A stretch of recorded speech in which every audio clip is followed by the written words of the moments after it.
Mga boss, impeachment ni PBBM 101% suportado ng taong bayan. So, grabe na ito mga boss. Talagang nakakasawa na mga boss at nagsawa na ang taong bayan sa mga pangako na hindi natutupad ni PBBM at ng kanyang administrasyon.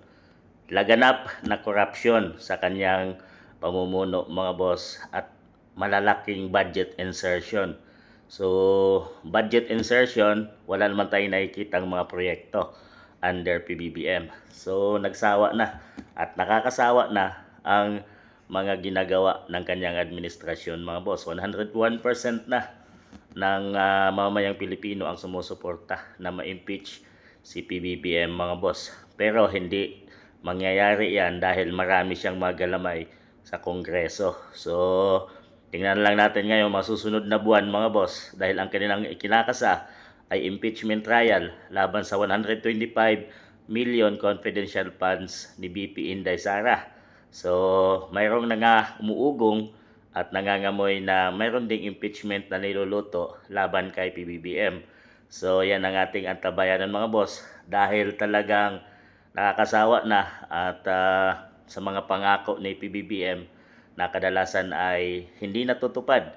So marami siyang binibitawang salita na hindi katotohanan at hindi totoong nangyari sa ating bansa.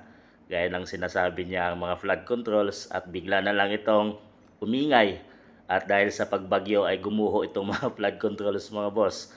Sinabi niya marami ng silid-aralan ang nagawa na under sa kanyang term pero 22 classroom lang pala ang nagawa under PBBM administration. So, pinangako niyang 20 pesos na bigas pero sa ilang piling lugar lang, kadiwa, ibinenta ang mga bigas. So, halos hindi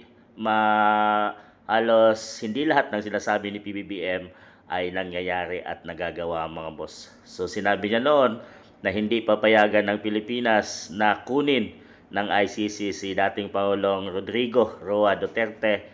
Pero anong nangyari mga boss, pinapasok nila. So marami sa mga sinasabi ni PBBM ay hindi makatotohanan at talagang ito lang sa isinisigaw ng kanyang mismong kapatid na gumagamit siya at magpa-test na ay hindi niya ginagawa.